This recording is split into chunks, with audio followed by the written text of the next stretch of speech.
Good morning, good afternoon, everyone. We'll get started in just a couple of minutes. Thanks so much for logging in today. We're excited to talk about a CISO's perspective on if I went to work for a small business, what would I be focused on? What would I do? We'll get started in just a couple of minutes. A couple of you are on. Well, there's a group of people on now, and we're waiting for a few more just to log in. So we'll get started shortly.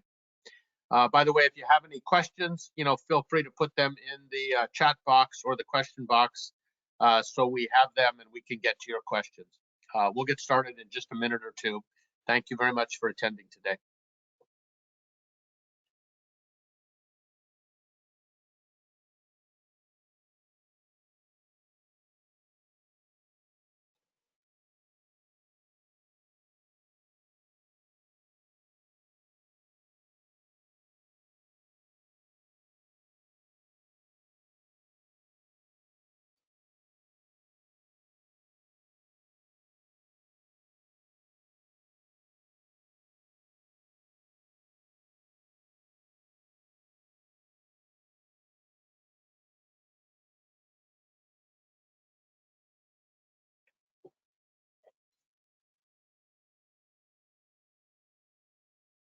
So good morning, good afternoon, everyone. This is Stuart Cohen from IGI Cyber Labs. Thank you very much for attending our session today. As you can see, our session is around a CISO's perspective on new priorities from increased compliance and the frequent cyber attacks that are hitting small and mid-sized businesses. We're going to do a series of these conversations coming up, and I'll tell you a little bit more about those in a second. Just as always, for those of you that have been on our public service announcements before, these are really designed to provide the small business leaders, owners, investors, board members, a few simple and straightforward things that they can do while running their business. It's how do you get started with cybersecurity? How do you get started with cyber hygiene? Once again, what are some things that you can do? We know business owners and leaders and board members and investors are focused on, the confidentiality of their data, the integrity of their systems to be available to do what they need to do to run and grow their business, as well as the ability to, if something were to happen, how do they turn around and get their business back up and running very quickly from a business continuity standpoint and an availability standpoint. As always, we'd like to see people get connected on LinkedIn. So if you get a chance, connect to our events, feel free to ask questions, and we'll continue to do peer-to-peer collaboration across LinkedIn, as well as during our sessions like the one today. There will be a recording. We do have a few slides. We will have that posted on YouTube in the next couple of days. And if you want to connect to Gary or myself, we'll have that contact information as well. If we can just go to the next slide for a second. Just to give you a feel for a couple of things coming up. I'll start on the bottom first. We're going to continue this series around the new priorities and increased compliance and frequent cyber attacks with Jay Leak, who's one of the managing partners at SYN Ventures. He is formerly the global CISO at BlackRock. To give his perspective from a board member and investor standpoint, what are some things that small, medium, and mid-sized enterprise businesses should be focused on? That's coming up on May 19th. We are also starting a new session. We're going to do some partner programs, one of which is going to be done with Gradient. Gradient has a MSP billing program that they are rolling out. And we're going to talk with Gradient's MSP executive, Tim Coach, talking about how do MSPs be better prepared? How do they service more customers? How do they scale their business? And some of the things they need to be prepared to do. And then, as always, we have our Nodeware live demos and peer Q&A sessions. The next one's coming up on May 12th. We're fortunate enough to have Billy Turner from Threat Advice, one of our MSP partners. He will be available to answer questions on that call. We'll give you a demonstration of Nodeware. and talk about some of the different things that end users and MSPs are doing together. But today is really around, it's a public service announcement, as I said. It's around a CISO's perspective. We are fortunate enough to have Gary McAlum with us. Gary is the retired Chief Security Officer at USAA. I've known Gary for a number of years. We are fortunate enough to have him with us today. And this is a very kind of simple question. Somebody who ran a big CISO and Chief Security Officer organization and had a good sized IT team as well. If you went to work for a small business as the head of IT or the CEO or the COO, what would you do? And how would you help a small business that maybe doesn't have any IT people or doesn't have any security people? What would you do to help them kind of transition with the new compliance requirements and the frequencies of attacks that have dramatically increased in the last couple of years? So I know Gary has a couple of slides he wants to walk through. But Gary, if you could be thinking about those questions as you put together your comments, we'll get started. And as always, if you have any questions, feel free to put them in the chat box or the question box, and we will get to them. So Gary, thank you very much for your time today. Oh, you're quite welcome, Stuart. It's a pleasure to be here, and I really appreciate the program that you've laid out, not just today, but the whole series of events that you have. I think they're very useful, very productive. Well, thanks. We go to the first chart. So, hey, Stuart, I love the topic that we're having today, and I'm actually showing a slide here on the screen for folks that are looking at it. This is an excerpt out of a briefing that I've got coming up with another group that I'll be speaking at.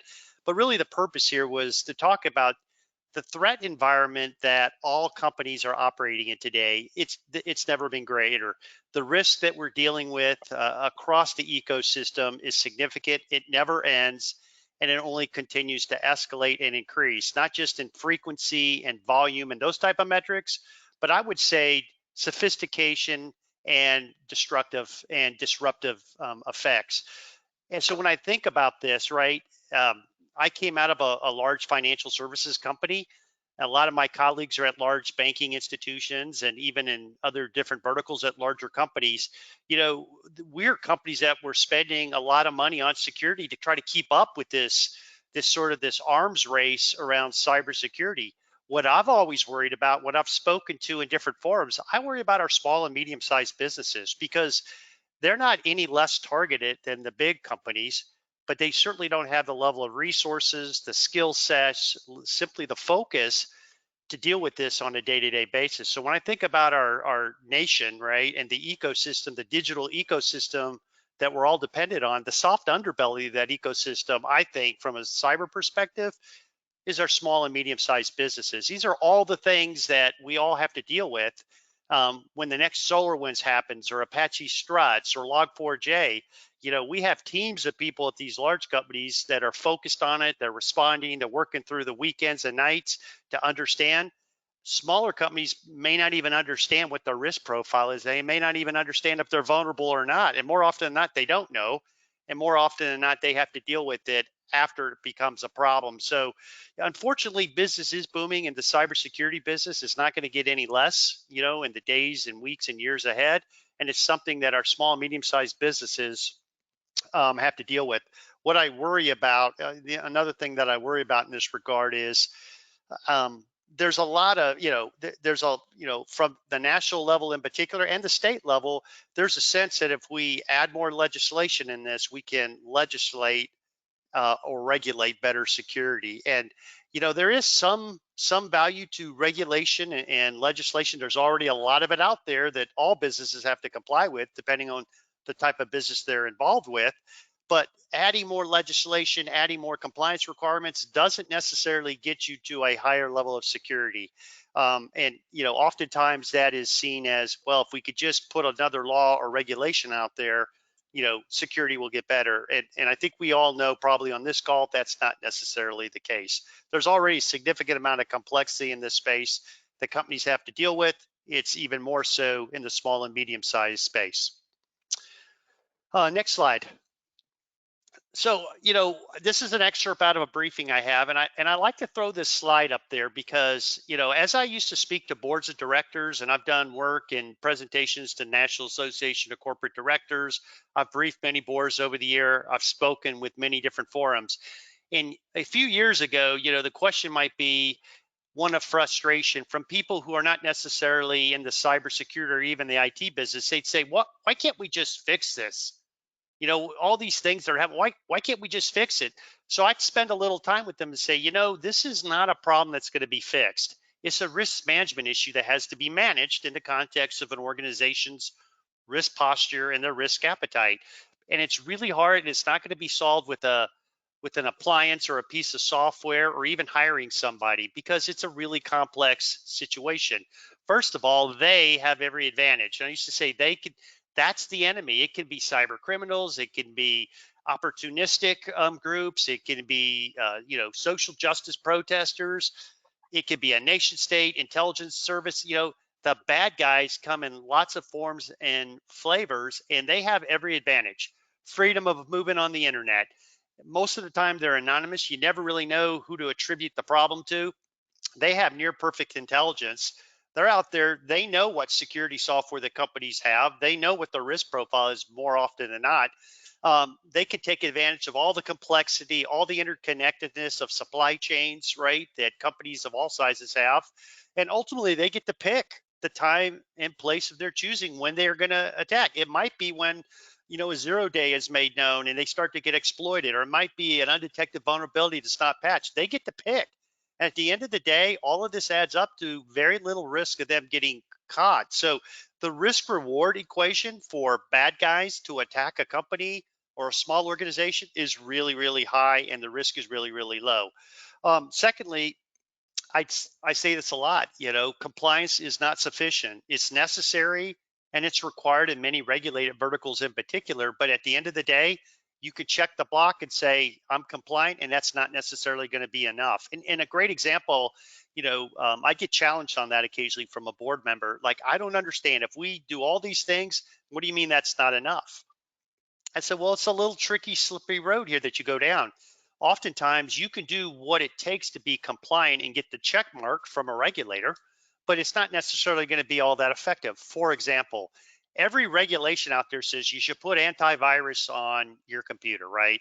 You should do that. Everybody's going to say, yeah, but not all antivirus solutions are equal. You can get a really cheap enterprise version, right, that'll check the block and it's moderately effective, or you can invest in a behavioral based next generation type of anti-malware system that's a lot more expensive and a lot more effective. You don't get any credit more for one or less credit on the other. So you can, if you just have a little bit of money and you need to be compliant, you have to get the cheapest solution that you want. And that's an example. Another one that I used to use really well, because at my last company, we did this. Everybody says you should get a penetration test. That's really important. Every regulator will look, hey, show me your last penetration test. And you can get a penetration test that you limit in scope and what they're looking at, and you can walk out of there with a great grade on a penetration test because you've limited the scope, you've sort of defined the variables and the guardrails, you know the time bound when you're going to do it, everybody knows you're doing it, and you can set up the situation so that you get what you need in order to get that pen test report. On the other hand, one of the things we did at my last company is we did no notice red team events. Once a quarter, I turned an outside vendor loose. They reported to me, and my team did not know when it was happening, and there was no guardrails. They could do anything they needed to do other than disrupt production environment. They could phish people, they could social engineer, they could try to deploy malware, they could do open source intelligence collection to determine who all the administrators were, IT administrators were, who had elevated privileges. They could target them. They did everything. And that was pretty much a very different experience than a very controlled penetration test. I didn't get any more credit for that version than I did having a pen test. So my point is, compliance is important. But more of it doesn't necessarily make you more secure. And I would even say to my former colleagues on the federal side who have to comply with things like the Federal Information Security Management Act, they'll tell you they spend a lot of time creating documentation to show that they're compliant, and they'd rather spend more time on the operational side. So, compliance is important, but it's not enough. And finally, there's no silver bullets. The last thing I've seen in some of the part-time work that I'm doing with different companies, there are literally thousands of startup companies in the security space, cybersecurity space. I interview and talk to lots of them on a regular basis, and based on some of the things I'm doing these days. And a lot of them, they have great ideas, right? But one thing I learned when I was in the operational role that I was responsible for, and even at this, there's no silver bullets out there. You can't buy your way to more security. And it's really a combination of things that you have to do. So security is not going to be solved. All it can do is be managed from a risk perspective. And small companies have a harder time doing that because they're in the business of being profitable and surviving and doing good things, and they don't necessarily have a bunch of people focused on IT and security. They're probably using SaaS solutions out there. They got a few computers around there. I did some free work for a nonprofit looking at their setup. It was exactly what you would expect on the lowest end of a small business situation. Everybody had their own laptop. I asked them a bunch of questions. They couldn't tell me where the data was. They didn't know how access worked. And we put in a few things to help them be a little bit more resilient. So it's a really hard situation. It's never going to be solved, but it's only going to be managed to the best of your ability and based on resources. Gary, to that point, before we go to the next slide, it's interesting when you talk about penetration testing. We've had businesses that have used our penetration test from IGI Cybersecurity Services. We've also had our MSP partners provide penetration tests for their end user clients.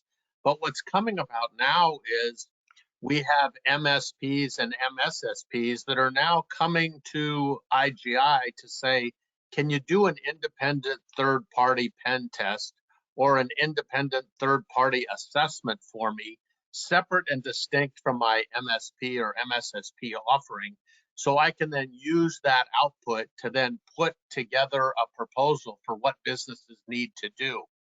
And I think that's just an example of the frequent attacks that are coming their way. And I think it's coming from, whether it's a board member or an investor on the public side, or whether it's a superintendent on the K through 12 side.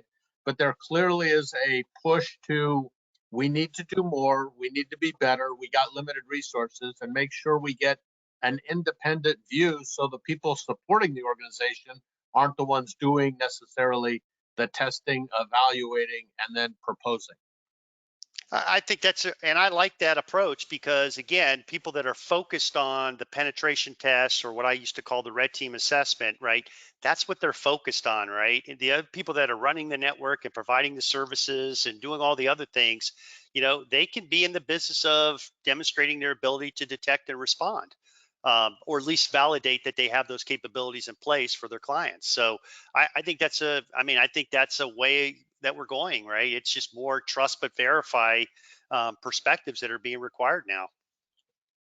And I think that trust but verify is not only at the internal organizational level, but it's probably true at the MSPs and the MSSPs that are outsourcing their IT and security services for small and mid-sized businesses.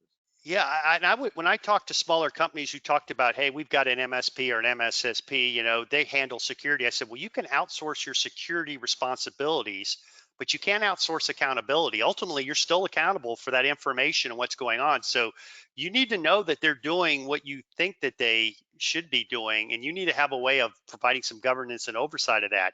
A lot of times they want to hand it off, and I get that because there's a lot of complexity and they just want somebody else to handle it. But if there is a problem, right, or worse, some sort of a breach or event, the company is going to be liable from a regulatory compliance perspective, depending on the nature of the information that might have been compromised. Couldn't agree more. Okay, next slide. Let me see. And what I want to really do with this slide is the fact that there is a lot out there, right? And a lot of this gets mixed. There's requirements, there's frameworks, there's standards, right? And all of this gets mixed and matched together, and people have to try to sort it out, right? And if you're a small company, depending on the business that you're in, right, I can guarantee you have some responsibility around cybersecurity and privacy compliance. There is something that you're dealing with that you need to be responsible for. Maybe you're taking credit card payments, right? And you know that you've got to be PCI DSS compliant, right? You got to meet that standard. If you're dealing with personal information, right, PII, you've got to be able to protect that as well. Financial transactions. So when you think about the whole mishmash of everything that's out there, right, you need to understand what you're accountable, responsible for. And it really is, it's the type of business that you're in, it's the type of information that you're dealing with. And if you don't know that, that's the first thing, right? Awareness and understanding is absolutely the first step to understanding what your risk is and even how you go about mitigating that risk, right? You have to know what you're responsible for. And this is really the first step is what of this applies to me? And this is just some examples, right? If you're in the federal space, some of this might be a double tap on you, right? So if you're a small business and you're also involved in the defense industrial base, you've got to worry about the cybersecurity maturity model certification milestones that you have to meet. There's a whole nother slew of things around that. And then at the same time, regardless of where you're at, there are reporting requirements. There could be state level reporting. And now with some of the recent federal level reporting requirements, if you're in the financial business, particularly banking, you've got a 36-hour rule that you have to meet as of 1 May. So there's all these things out there. And I agree with Stuart, this is a lot for a small company to deal with, right? If you're a small company and you're making a widget and you're selling it on the internet, right, you might just think I'm good. Well, you might not be good depending on how all that ends up affecting you, right, in the long run, if you were to have a cybersecurity incident. So, knowledge of this and understanding what applies to our business and what we can start to do about it is really the first step. And I think my last slide that I want to throw up there is, you're working through that is, what is the game plan for that? And this really doesn't answer the question that Stuart asked me up front, because I'll make it a little bit more tactical when we do get back to that. But this is the basic game plan that any organization would deal with, right, for meeting compliance. It's very high level, right? It's understanding, number one, what applies to me, what type of data do we have, where is it, and what regulatory or compliance standards do I have to meet. I will, appoint a CISO. Most companies don't do that if they're small. They don't even have anybody that may be working security. But a larger company would appoint a CISO. New York DFS, that New York Department of Financial Services regulation that came out a few years ago, was very specific. You have to appoint a CISO if you're doing business, right? And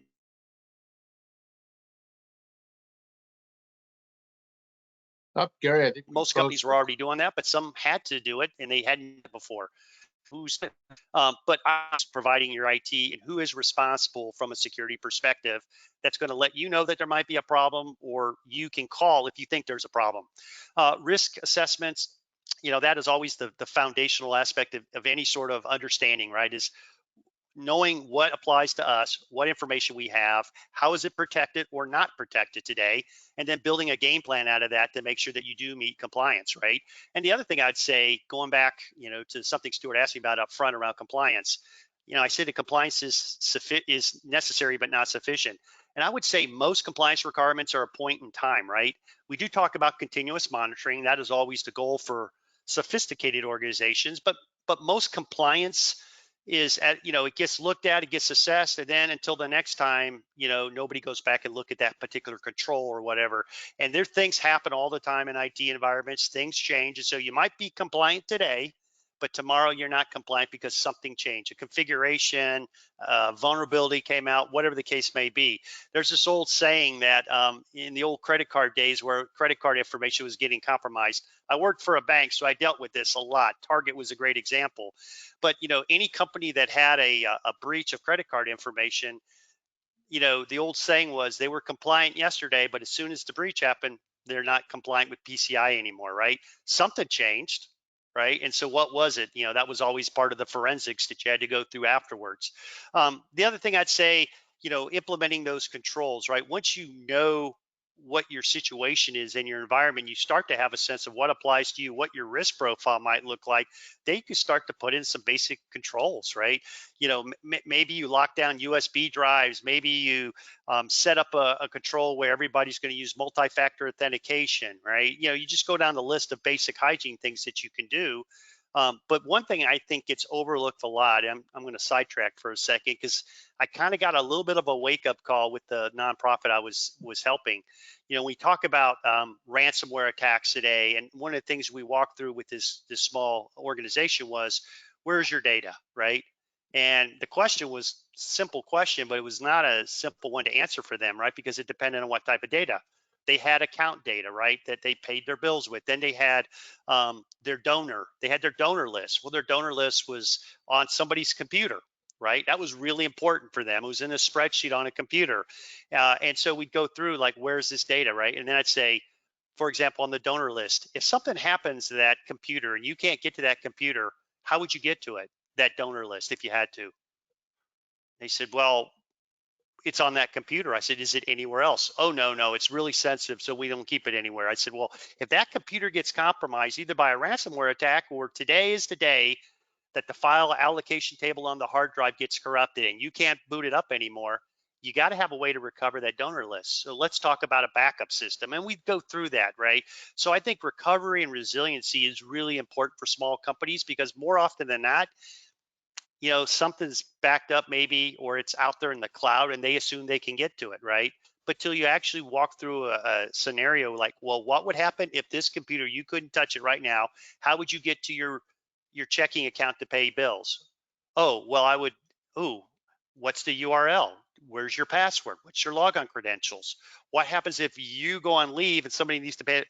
What's your two-person integrity rule here? So there's a lot of little things that you have to think about, right? Even for a small business from a resiliency perspective that most people don't often think about that. Policies, procedures, and process controls. These are some of the things that you do on a smaller scale. At a large company, these are very complex and there's lots of intricacies involved in that.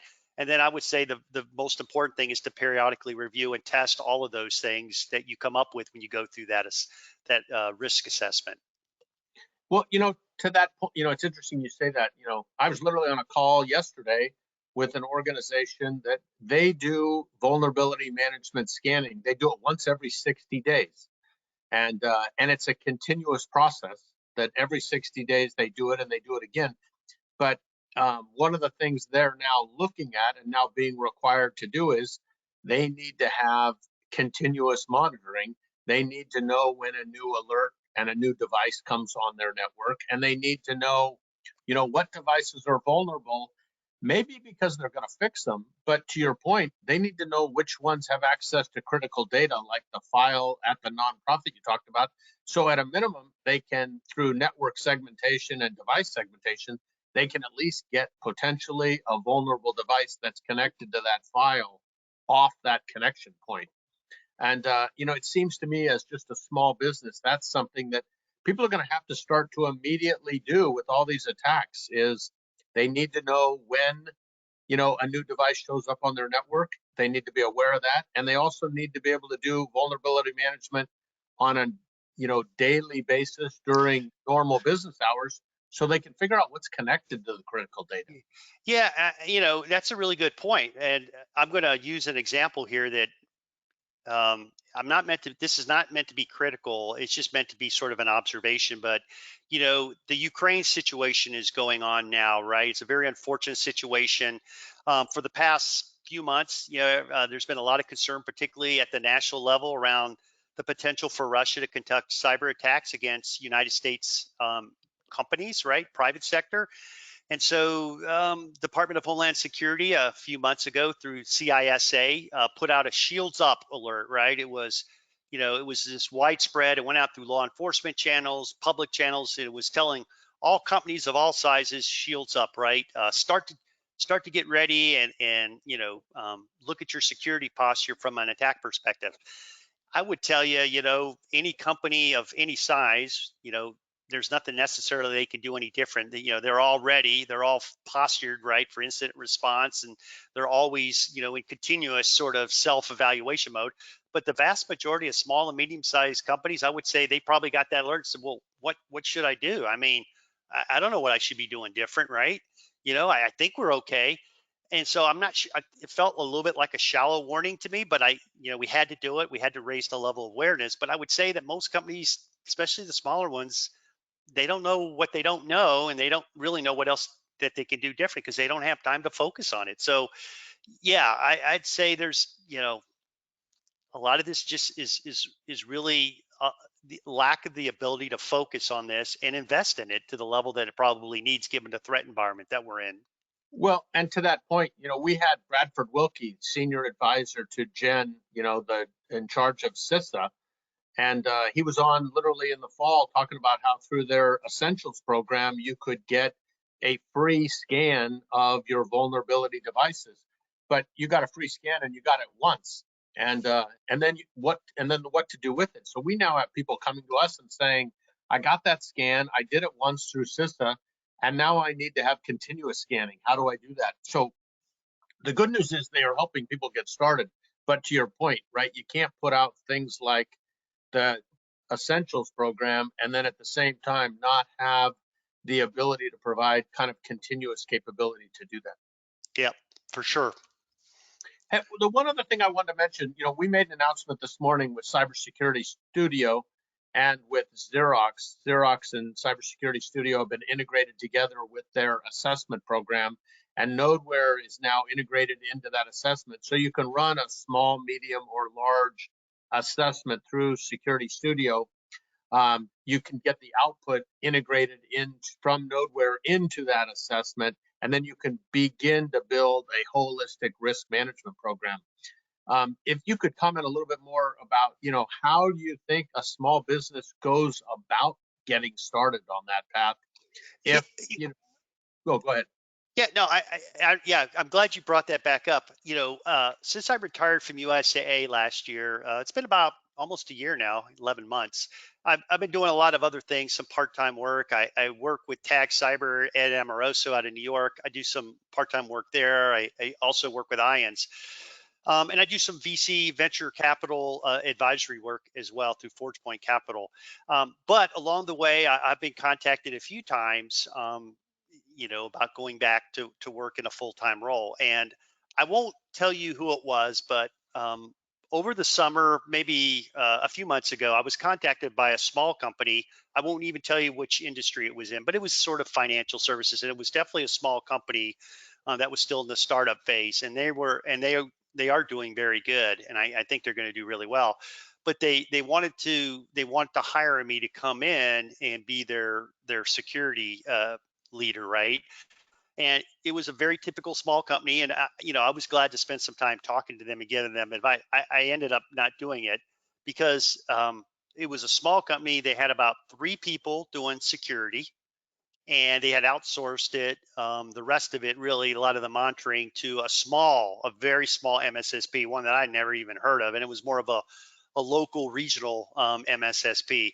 But they had 3 people doing security, and they needed somebody to come in because as the company was growing and getting their next round of funding, their investors and some of the partners that they were looking to bring into their new platform that they're building, which was very attractive for a lot of reasons, they were having increasing requirements for security, right? And they realized like they didn't really have a lot of understanding of how to meet those requirements. And there was a SOC 2 requirement. There was lots of other regulations that they had to meet. And what I discovered kind of talking to them was, as I talked to them, it's like, okay, this is what you've got to get done.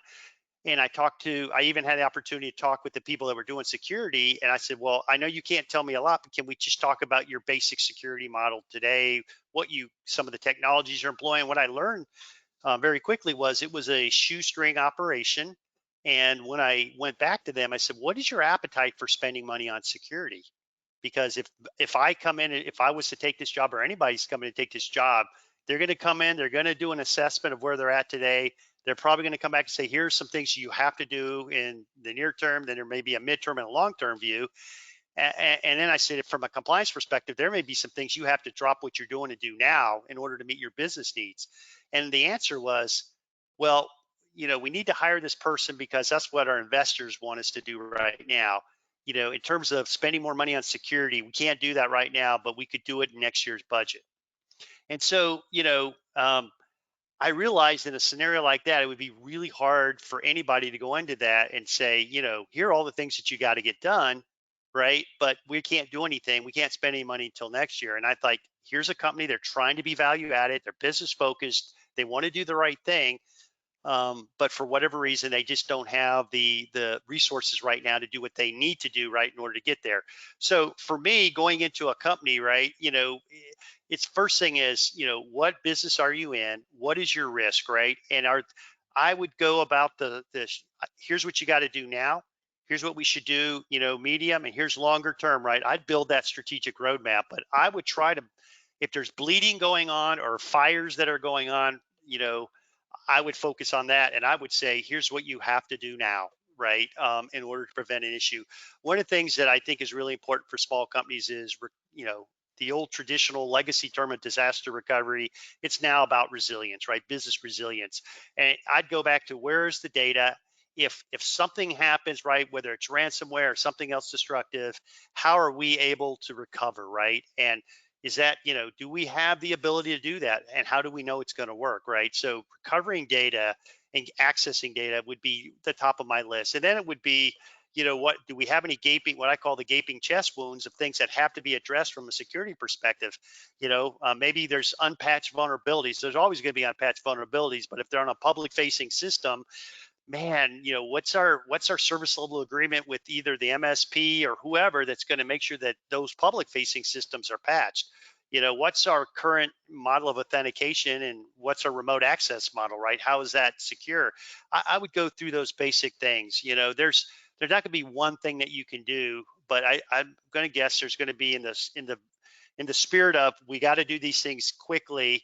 There's probably going to be 2 or 3 things that would be top of mind for me, and data recovery, the ability to do that would be high up there. We just got a question from somebody said, we got about 100 employees, no IT person. We've outsourced everything. What should I have on my side of the table, for lack of better? I kind of short circuited. Well, that's 100 people. That that is, first of all, that's the great part of this country, right? Be able to have a small business, right, and grow it. That's a pretty typical one that I hear. Somebody else is worried about IT and security, and we're focused on the business. What I would do is, first thing I'd tell you is, remember what I said. You can outsource the responsibility, but you can't outsource the accountability. Ideally, it would be good to have at least somebody on your side of the table, right? That's an employee that says, I'm our risk person, or I'm the IT person that's responsible for all of this. If you don't have that, somebody signed that contract, right, with that MSSP or that MSP or the IT provider that you're using. And I'd say, if I was the CEO or a leader in that company, I would want to sit down with that IT provider in the near future and walk through, what is our security plan for our company, right? And that's probably in a contract, right? You probably got a off the shelf series of services, right? But somebody is, you've not had to worry about those before. But I'd ask about it in the context of, how do we know we're compliant? How do we know that we're ready to deal with a ransomware or some other type of attack? Walk me through. And then that might cause you to say, you know what, maybe we didn't buy the right level of service, right? And typically what happens in these situations, as you sort of alluded to with that question, once the contract gets signed, somebody else is providing the services, you don't worry about it. And the only time you would worry about it is if you had a really bad day, and then it would be too late to try to figure all that out, right? You'd rather know that up front. So having a meeting and understanding what is it that you actually contracted for, I think would be the first step, and having somebody on your side of the table that can be responsible for asking those questions. It's a hard problem for these owners and CEOs or COOs of a 100-person organization, because effectively, from the investors and from the board members or the angel investors, it's all on those two, right? They put their money into those two to run a business. There's no shareholders. It's all about their own, I would say personal credibility, not necessarily liability. But it's amazing how we're seeing more and more of those businesses trying to figure out, how do I pick a trusted partner? How do I find whether it's a virtual CIO or virtual CISO, how do I do that? What do I do on a part-time basis? If for no other reason, how do I put some accountability on somebody other than myself to look over and look after the business? And maybe you could, once again, kind of share, a little bit more about how do they direct organizations to do that? Because I think that's the biggest issue is when you don't have that person on your payroll.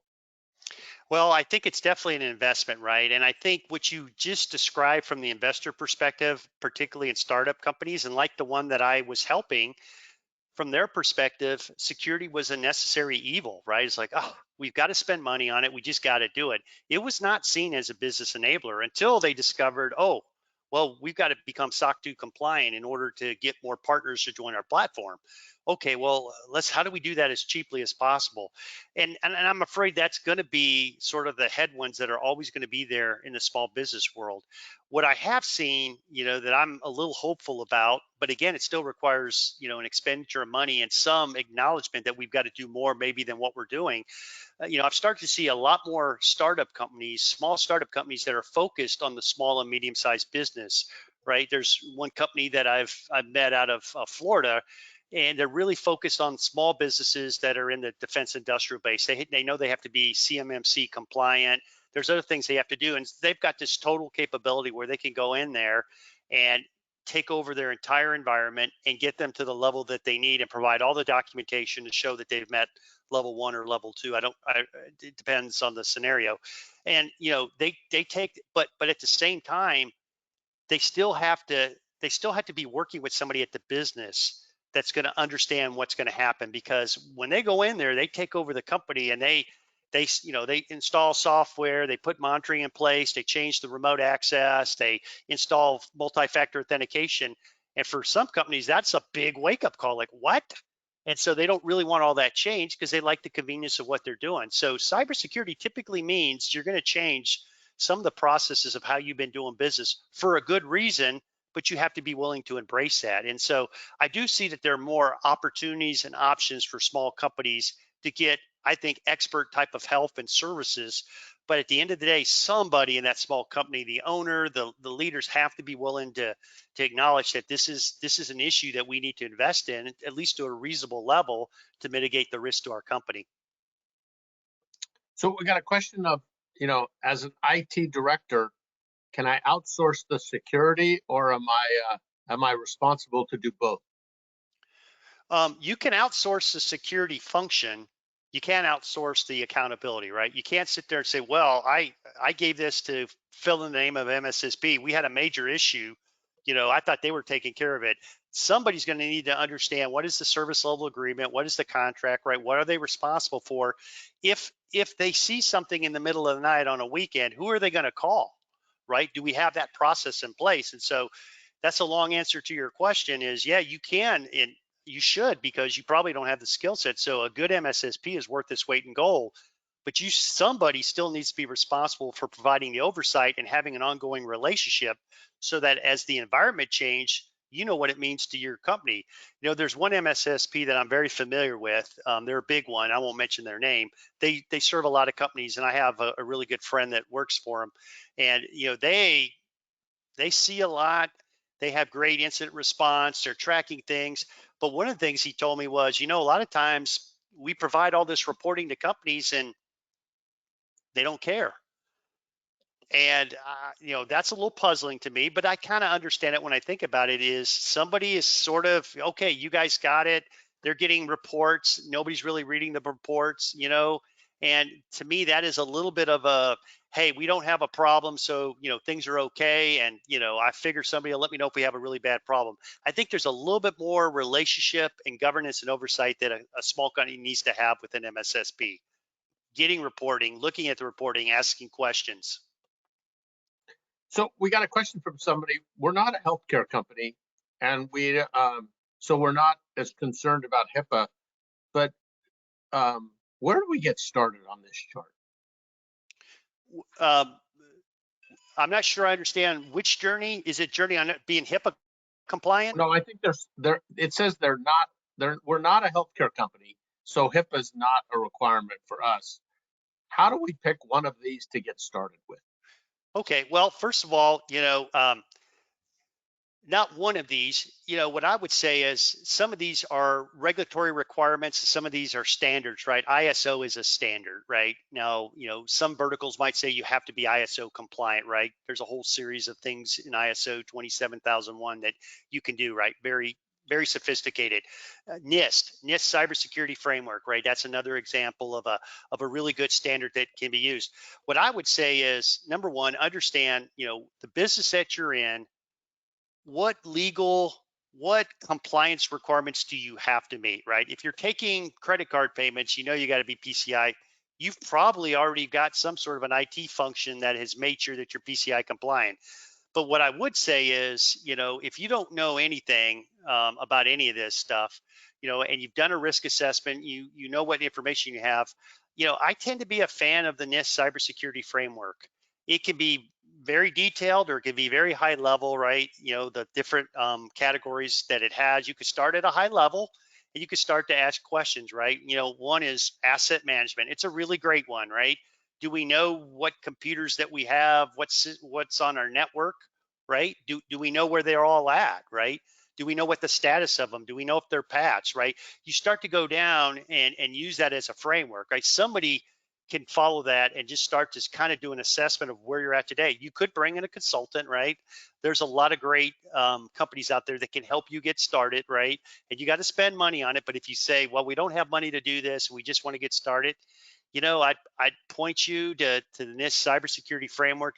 You could start at the high level and just use that as a starting point. There's lots of frameworks out there that you can use. I tend to be a fan of that one. Perfect. Hey, so we got a question. This person was on our session with Alan Alford, who used to be the global CISO at NTT, is now at TrustMap. And Alan talked about if you're a small business, you got to, I'm paraphrasing a little bit the gentleman's question, but it was, you got to start with the three legs of the stool. And he talked about, you got to run vulnerability management to know what devices are vulnerable and what new alerts are coming on your system. Second of all, you have to have two-factor authentication in place so you can take the first step at protecting your data. And the third one is you got to start doing some cyber education for your employees. And this person said, coming back to Alan Alford's three legs of the stool, he goes, how often would Gary suggest a small business do training for their employees as it relates to whether it's changing password, phishing, etc.? Yeah, no, I know that three-legged stool. That's a very common, analogy to use, right? When you're talking about it, I think those are fine. You could say it in different ways, but I think Alan got the gist of it.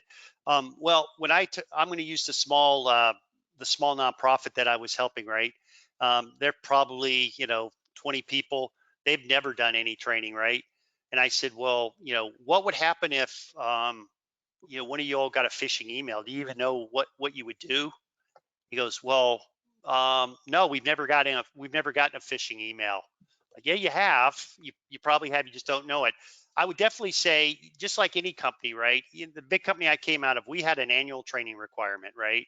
And there are different times, right? You can, like, October is cybersecurity awareness month for everybody in the universe, right? You can use those type of months to do some additional training. But I would definitely say for a small company, if you've never had training before, somebody needs to put together a basic training awareness program for the first time. As new employees come in, there should be some way that they get exposed to some training awareness, particularly around policy. And I would say policy of what to do if, right? Number one, you want everybody to know you're all responsible for protecting sensitive information. That goes without it. And, unfortunately, a lot of these companies, you have thumb drives and you have all sorts of ways to save sensitive data, often to cloud situations, personal accounts, right? Unfortunately, there's a lot of risk associated with that. So putting together a policy, at least saying what they can and can't do, right? And perhaps being able to enforce it to some degree would be very helpful. But make sure they know what to do if they have a question, right? Or if they get a suspicious email, or they're not sure because something doesn't look right at a website that they went to, right?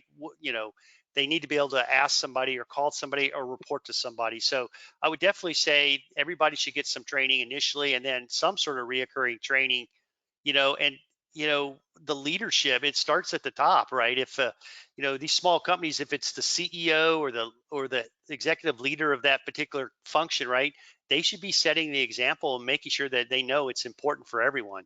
And there's tons of things you can do from a training perspective. You can do fish tests and lots of things that big companies do, but just making sure people know what to do if they see something suspicious, how to report, and knowing that what are the policies around protecting sensitive information, right, and making sure they know what they can and can't do.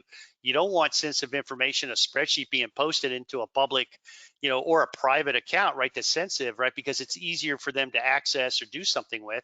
That could become a really bad situation, as you all know. So just giving them some basic awareness initially and reoccurring, I think, is important. No, I think that's great. So we've got one more question that I'll get to in a second. For anybody else who has any other questions, feel free to post them in the questions or the chat, and then we will wrap up today's session. So the question was specifically around Nist and how do I get started? And I know we talk a lot about stage one data gathering and use Nodeware to fit that first definition with the output of Nodeware. But if you could talk a little bit, how do you get started, moving towards the Nist framework? If you don't have any experience at all with security standards, and you don't have anybody that's focused on that, right? But so I don't know your situation, but in general, I'm going to say, one, you have to spend a little time understanding what it is, right? And there's a lot of information out there that you can get to. You can go to Google search, pull up Nist cybersecurity framework, and there are a lot of aids out there. You can go to YouTube, and there are some short courses on the Nist cybersecurity framework. So spending time understanding what it is, right, and how it's organized is step one. And then the next step is understanding, okay, how might this be applied to our organization? There are tools that you can use. There's Excel spreadsheet templates out there, and there's automated tools, questionnaires that guide you through some of the questions, right, so that you can come up with the risk ratings and those sorts of things, and you can identify the controls. So there's a lot of tools beyond that, but the first step is spending some time getting smart. You're not going to jump into this and then, oh, we're NIST, we're NIST certified, we're NIST compliant in a week, right? It's a journey, and it's okay to take time to do this, right? But it starts with understanding what is it, how's it apply to our organization, and taking advantage of a lot of the free resources out there. I would also say, depending on your company, you might need to get more serious about it, and you might need to bring in a third-party vendor or a consultant to help you a little bit more put a lot of the controls in place and the documentation, right, if you have to meet regulatory requirements that for your particular business. No, I think that makes great sense. People are just looking for, how do they get started, right? How do they get started? What do they do? Who do they do it with, to kind of begin that process? And as I said, that's one of the reasons why we put this series in place, is around different people's perspectives with the increase in compliance and the frequency of cyber attacks. What do businesses do to get ready for things like that? I want to put up for a second, we've got a couple of upcoming events that I want to make people aware of. If we can, thank you very much. We have, once again on the bottom, Jay Leak from SYN Ventures, former global CISO at Blackstone, talking about board members and investors and what their perspective on, with the new priorities from increased compliance and frequent cyber attacks, what are they asking their businesses that they're involved with to do differently than maybe they did a year ago or 2 years ago or 5 years ago, as things have changed so dramatically, whether it's COVID, whether it's remote workforce, whether it's hybrid workforce. And then we have the sessions coming up with Gradient around helping MSPs mature their business. And if you want to see a demo of Nodeware, you can come see that on the 12th. You can ask questions to Billy Turner. You can go to the next slide. If you'd like a trial of Nodeware, you're more than welcome to contact us or answer any questions. Today's session is really around, it's a public service announcement. It's designed to educate, as I said, owners and C-level executives and IT folks at small businesses, at mid-sized enterprises, as to what's going on in the marketplace, and to answer any questions you have. So with that, I'd like to, I'll turn it back. Oh, hold on, we just got one last question.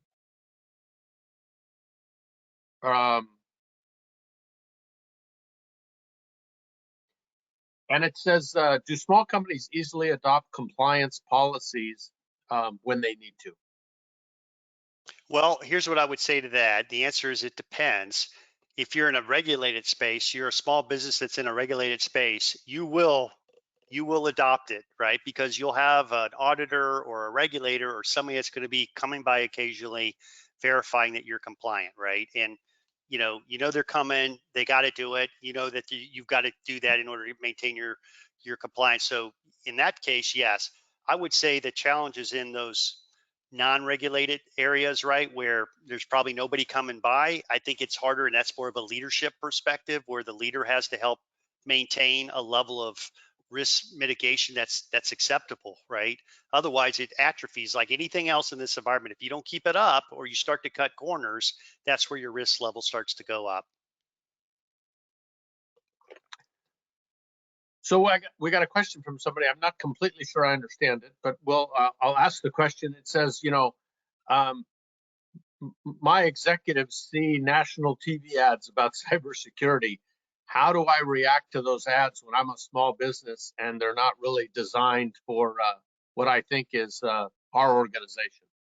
When you say ads, I'm not sure what the ads are. I think he means TV, or he or she means TV commercials or social media blasts about risk and risk management and enterprise risk management and cybersecurity in general. Yeah, I mean, it's a fair question, right? At the end of the day, there's a lot of fear, uncertainty, and doom, right? It's just and it is a scary environment, right? I mean, ransomware attacks are up, there's always another significant vulnerability. I used to spend a lot of time answering, inquiries from board members, right? When they would see these things, right? And always, I knew they were coming, and we got so good. As soon as we saw it, we were already writing up the response. But at the end of the day, right, not all of that applies to everybody, right? When you see Russian cyber attacks, right, you could take down the critical infrastructure, and you're a small company over here. Yeah, I mean, there is potential risk there, but you've got to put context. That's what's lacking a lot of times in all of this is, and that's why I say an organization that's worried about security, based on what they're doing, there needs to be context around what is the real risk profile of that company, right? Based on whatever's being talked about, whatever those ads are and those media coverage events, right? Not everybody was affected by Log4j. A lot of people were, most people were, but not everybody, right? Is it really bad? It could be really bad for your organization. Someone needs to be able to answer the question, like, do we even have any exposure here? Oh, are we using that SolarWinds software? We're not. Oh, okay. Somebody needs to put it in context. Otherwise, it's all really bad all the time, and that kind of wears people down. Perfect. Well, look, Gary, I really appreciate your time. I appreciate your perspective on these things. As we show up here, if somebody's got, if somebody's got a question, feel free to contact us. We'll put you in touch with Gary. If you'd like a trial in Nodeware, you're more than welcome to do that. We're also happy to put you in touch with any of our MSP partners, as well as if there are IGI cybersecurity services requirements you have for whether it's vCISO capabilities, penetration testing, assessments, and the like. Both on the IGI side and our partner side, we have a number of people in place to help you with that. So with that, I really want to thank everybody for their time today. We continue to provide these public service announcements to everybody. We'll look forward to seeing you on with Gradient or on with J-Leak in the next couple of weeks. And Gary, thanks so much for your time. I don't know if you have any closing thoughts before we drop off in a minute. No, my closing thought is thank you, Stuart, to you and the team for putting this on. I hope this was helpful for folks. And I think even if you didn't walk out of here with a clear answer on any particular question, keep asking the question and look out, look out for sources of information that can help you answer those questions. And don't be afraid to ask, but just don't assume that, it's not my problem or it's not something I have to worry about. In the environment that we're in, right? There's a lot of risk out there for companies of all sizes, but I'm particularly worried about our small and medium-sized businesses in particular. Well, we are as well. And as I said, we originally got started helping small businesses that had never done a vulnerability management scan in the past.